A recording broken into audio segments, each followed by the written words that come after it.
Eu estou desenvolvendo um dispositivo com várias ferramentas que eu vou utilizar para testar os projetos que eu desenvolvo. E eu acabei de projetar a primeira versão da placa dele. Só que ela acabou ficando bem maior do que eu imaginava e eu acho que vai ficar meio caro para fabricar essa brincadeira. Então nesse vídeo eu vou mostrar para vocês como que ficou a placa completa do projeto e também analisar ali os custos e as opções que eu tenho para tentar reduzir um pouco o custo de fabricação desse projeto. Então, para entender melhor, vamos vir aqui direto para o computador para ver o projeto da placa.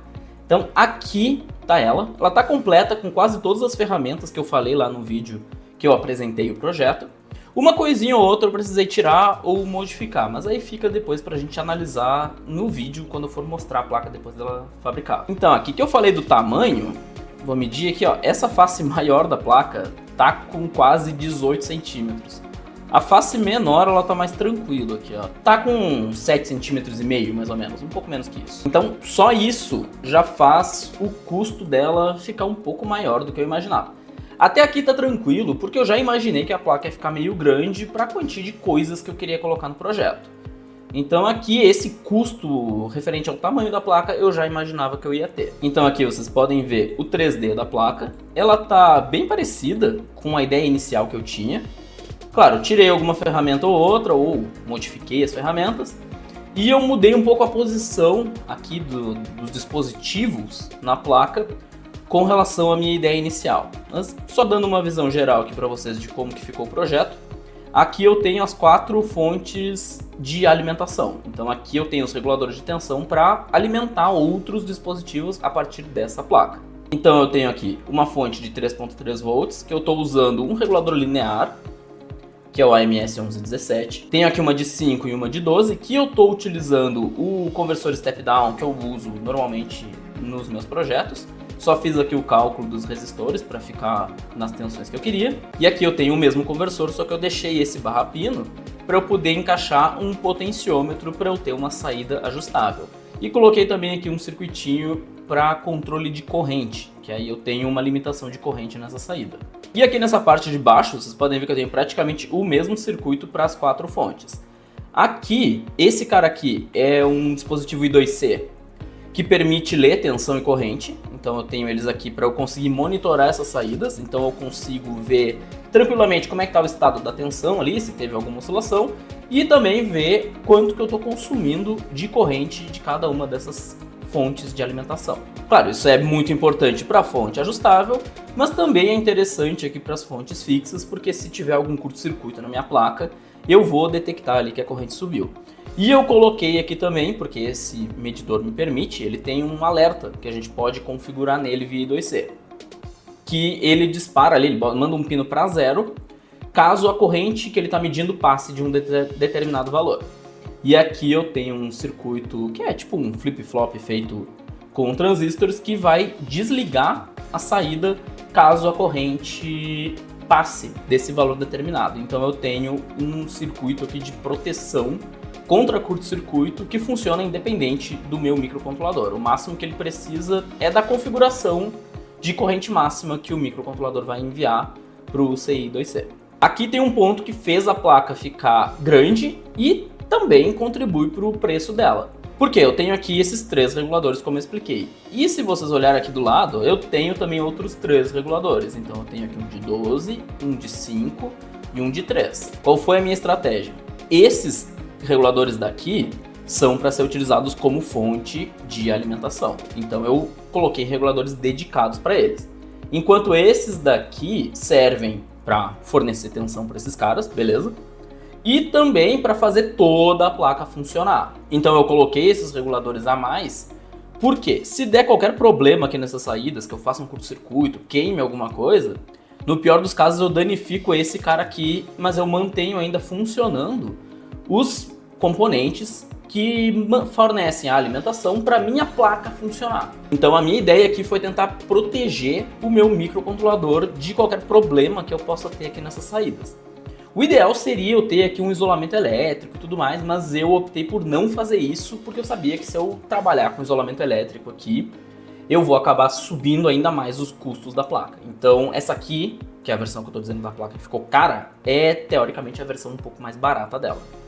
E foi isso que me assustou um pouco com o valor que ela ficou. Beleza, aqui eu tenho o circuito do hub USB, que é um circuito que eu nunca usei, então é um dos motivos que eu quero desenvolver essa placa para testar esse circuito. Tenho aqui o conversor USB serial, aqui eu tenho duas saídas com controle. Elas são, na verdade eu tenho um controle de tensão feito pelo microcontrolador e eu estou medindo a corrente e a tensão dessas saídas. Então eu também consigo ter um controle de corrente, porque afinal é só eu diminuir a tensão da saída que eu consigo ter duas saídas com controle de tensão e também de corrente. Eu não vou entrar em grandes detalhes aqui de funcionamento, vou deixar essas explicações mais detalhadas e tudo mais, para quando eu for fazer alguns vídeos mostrando a placa funcionando. Aqui, esse cara que está sem o modelo 3D é o MAX 485, então aqui essa saída é uma saída para RS 485, e aqui eu tenho uma saída para o protocolo CAN. Aqui, tranquilo, não tem muito detalhe para explicar. Aqui eu tenho um conversor AD e 2C, que eu estou utilizando para medir a tensão nessas saídas, porque aqui eu estou usando um dispositivo 2C que consegue medir tensão e corrente. Só que eu consigo usar no máximo 4 deles por placa. Então eu não consigo usar ele aqui nessa parte da placa, eu tive que botar um I2C que somente corrente. Aí eu precisei colocar esse cara aqui para medir a tensão. Poderia ter usado um AD do STM32? Poderia, só que aí eu tô pensando no futuro se eu for botar um isolamento, porque se eu for isolar eletricamente o STM32, como eu já tenho vários dispositivos I2C na placa, eu só faço uma I2C isolada e não preciso me preocupar com aumentar ainda mais os custos e também o tamanho do projeto. Então esse cara aqui mede a tensão dessas duas saídas, e como ele tem 4 canais de AD, eu tenho aqui duas saídas que são um voltímetro ligado também nesse cara. Aqui eu tô com STM32, coloquei aqui uma conexão para cartão microSD, que é mais para testar e ver como é que isso aqui fica. Coloquei aqui alguns barrapinos para eu ter uma interface, então aqui eu posso botar botões e também um encoder para eu ter ali um encoder rotacional mesmo, para eu selecionar alguns menus e funções, enfim. Opções para eu programar depois. Coloquei aqui os conectores para eu poder colocar na placa um display OLED, aquele displayzinho I2C pequeno. E coloquei também esse barrapino para eu poder colocar na placa um display TFT bonitão, que dá para fazer mais coisas, alguns tem touch, enfim. Aqui dá pra gente brincar de fazer uma interface um pouco mais detalhada. Aqui alimentação, USB, tranquilo. Então essa aqui é mais ou menos como que ficou a placa, que eu tenho a saída de USB, vai ser uma USB dupla, eu botei essa simples porque era o modelo 3D que eu tinha aqui no KiCad, eu não procurei baixar um outro, só deixei esse aqui mesmo. Então aqui tá a placa, só que aí o problema é o seguinte, como eu falei dos custos, aqui eu tô na JLC, e aqui vocês podem ver os custos para fabricar essa placa. Aqui eu tô com 5 unidades. A fabricação da placa, mais montagem dela, vai custar $127 e o frete vai ficar ali em torno de uns $48, totalizando $178 se a gente arredondar. Aqui tem um ponto, que eu vou fabricar essas placas em parceria com a JLC PCB. Só que a minha parceria com eles, né, é um esquema de publicidade. Então, eles me dão um cupom de desconto para eu usar nos projetos que eu fabrico junto com eles. E aqui que tá o problema. O cupom que eles me dão é de $145. Então eu vou ter que pagar em torno de uns $30 para fabricar esse projeto. Então se eu for fabricar essas 5 unidades, eu vou ter que pagar esses $30 de diferença, que vai dar ali em torno de uns R$150, tá? Um pouquinho mais provavelmente. E quando chegar no Brasil a placa, eu vou ter que também pagar o imposto de importação em cima desses R$150, então vai ficar em torno de uns R$300 para fabricar essas 5 placas. O valor até não é tão alto, eu achei que eu iria ter que pagar alguma coisa, só que eu achei que eu ia conseguir fabricar pelo menos umas 10 placas, não só 5.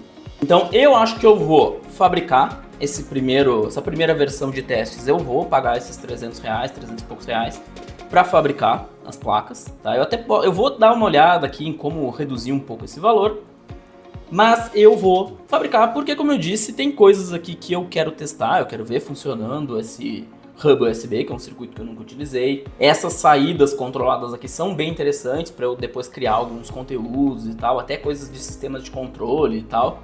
No meu TCC da faculdade eu usei um circuito parecido com esse, só que eu fiz ele totalmente diferente. Eu usei tecnologias bem mais simples e tal. Eu não usei, por exemplo, um dispositivo I2C para medir a corrente e tal. Então isso vai ser interessante até para eu testar algumas coisas que eu fiz lá no meu TCC.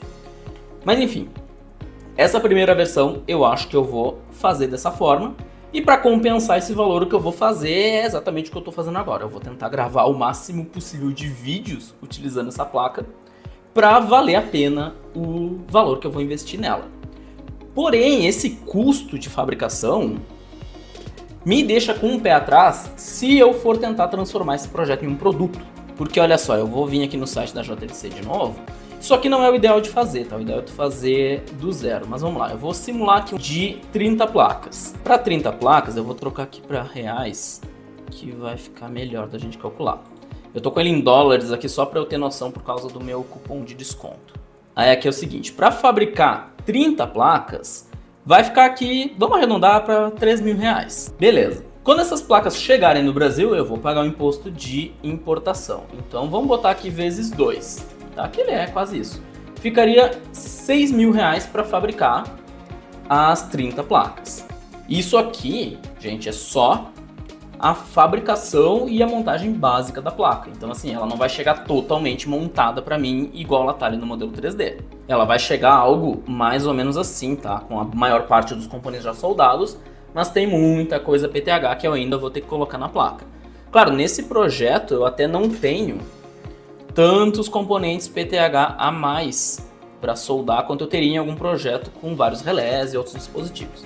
Mas enfim, esses 3 mil reais, esses 6 mil reais aqui, não inclui, por exemplo, alguns gastos que eu vou ter com outros componentes que eu vou ter que montar aqui na placa depois que ela chegar para mim. Enfim, então esses custos que eu estou vendo aqui ainda não estão levando em consideração vários componentes que eu ainda vou ter que comprar para soldar nas placas e finalizar a montagem.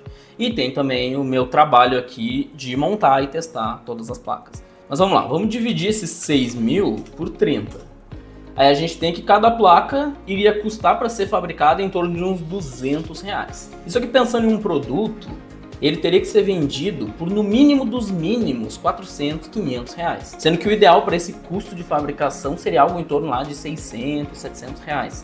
Tá? Se eu não me engano, o teu custo de fabricação tem que ser tipo de 20% a no máximo 30% do valor que tu vai vender o produto. Tá? Mas eu tenho que ainda estudar um pouco mais sobre isso. Mas enfim, é aqui que o custo de fabricação desse projeto acaba pesando um pouco. Mas como aqui o meu foco é testar alguns circuitos que eu nunca utilizei e também usar essa placa depois para criar conteúdo, fabricar esse primeiro lote não vai ser um grande problema, eu vou mandar fazer ele. Vale a pena eu investir esse dinheiro nesse momento. A questão é que se eu quiser transformar isso aqui num produto, eu tenho que conseguir diminuir o custo de fabricação dele, ou então encontrar formas de vender ele com um custo menor. As opções que eu pensei para conseguir vender ele de uma forma mais barata é tentar modularizar essa placa. Vou fazer o seguinte, eu vou tirar aqui um print dela para eu poder rabiscar um pouco. Então vamos lá, vamos analisar aqui dos setores que eu tenho nessa placa. Porque eu consigo quebrar essa placa em alguns bloquinhos. Por exemplo, toda essa parte aqui, ela é totalmente dependente do meu STM32. Claro que o STM32 também é útil aqui, principalmente por causa dos medidores de energia e também do controle aqui que eu fiz para proteção contra curto-circuito, mas isso pode ser modificado para não ser tão dependente do microcontrolador. A questão é que essa parte aqui, ela consegue funcionar legal sem ter o resto. Então só com o STM32 eu consigo aqui ter duas fontes de tensão ajustável, consigo ter aqui os testes de protocolo e tal, então eu consigo ter uns negocinhos legal. Não teria o conversor USB serial? Não, mas eu poderia também improvisar ele um pouco com o STM32. Tá? Mas a questão aqui é que isso aqui tudo eu consigo meio que transformar em uma placa só. Aí eu posso usar o conceito lá do meu projeto de placas modulares para eu poder expandir esse dispositivo colocando, por exemplo, esse módulo aqui, que aí seria o módulo de USB, onde eu posso ter essa USB para esse módulo e ter uma outra USB aqui só para STM32, isso aqui não seria um problema. Aí eu iria poder encaixar esse módulo USB na placa base E agora o meu dispositivo tem o USB serial aqui, com todos os pinos dele disponível, e tem também um hub USB. E se vocês olharem aqui, esses circuitos aqui são praticamente iguais. Então eu poderia criar um módulo de saída de alimentação, pegando, por exemplo, esse aqui como referência, o ajustável. Aí eu posso bolar uma placa que possa ser utilizada como fonte ajustável ou também como fonte fixa, igual essas daqui. Então, dessa forma, o meu projeto de fato seria o módulo de alimentação, o módulo USB e a placa base aqui com o microcontrolador, que eu também até poderia modularizar essa parte aqui de baixo. Tá? Então eu conseguiria transformar esse projeto em 4 módulos básicos ou 3, enfim, eu poderia expandir um pouco a ideia aqui de modularizar o projeto. Mas qual que é a vantagem de fazer isso? Primeiro que eu não vou mandar fabricar uma única placa gigante, eu vou fabricar várias pequenas. E quando uma pessoa, por exemplo, vai querer comprar esse projeto, ela pode optar por quais módulos ela vai querer. Aqui eu bolei as saídas de 3.3, 5, 12 e uma ajustável. Daqui a um pouco a pessoa só quer a saída ajustável. Então dá pra gente tentar diminuir o valor da placa. Por exemplo, aqui eu tenho essas USBs, que foi a base do que me deu a ideia para criar esse projeto. Mas tu imagina que talvez a pessoa pode querer só essa parte aqui do microcontrolador e uma fonte ajustável, ou a pessoa daqui a pouco pode querer só isso aqui. Então isso aqui me dá uma margem para eu conseguir ajustar esses valores. Mas enfim, essa ideia de modularizar o projeto foi uma coisa que eu tive agora quando eu vi o valor final, o custo de fabricação do projeto. Então eu ainda teria que estruturar isso aqui bastante, tá? E repensar as placas. E aí tem uma outra questão de que, com certeza, o projeto utilizando todos os módulos vai ficar mais caro do que essa placa aqui. Então, se eu tentasse reproduzir essa mesma placa utilizando um conceito de cada parte ser modular, essa placa modular completa vai ficar mais cara do que essa placa aqui inteira. Porque afinal tem vários custos ali de fabricação que vão ser cobrados individualmente para cada placa, enquanto aqui a gente paga só uma vez. Então acaba sendo uma via de mão dupla, porque eu vou conseguir dar uma flexibilidade de custo maior para o meu projeto, o que pode reduzir o valor final, enfim. Porém, na totalidade da coisa, ele acaba saindo um pouco mais caro se tu quiser o projeto completo. Enfim, é isso. Gravei esse videozinho aqui rápido, só para mostrar para vocês em que pé está o projeto, que eu já fiz aqui a placa, mostrar essa questão do valor e também comentar essa minha ideia de modularizar ele. Tá? Então deixem aqui nos comentários se vocês têm alguma sugestão do que eu posso alterar aqui para talvez reduzir esses custos. Eu poderia fazer a montagem de alguns componentes, o que iria me reduzir um pouquinho os custos, mas eu acho que não vai valer tanto a pena. Eu ainda vou analisar aqui e fazer alguns testes ali no orçamento, mas eu pretendo ainda essa semana mandar fabricar essa placa pra gente ter de uma vez esse projetinho funcionando, porque eu tô bem curioso para ver como que ele vai ficar. Então se tu quer acompanhar esse projeto, não quer perder nenhum vídeo dele, não te esquece de te inscrever aqui no meu canal e ativar o sininho para receber notificação quando eu postar o vídeo que eu recebi essa placa. E também dá uma olhada nesse vídeo aqui, que eu mostro como que foi a ideia inicial desse projeto e explico o que vai ter na placa.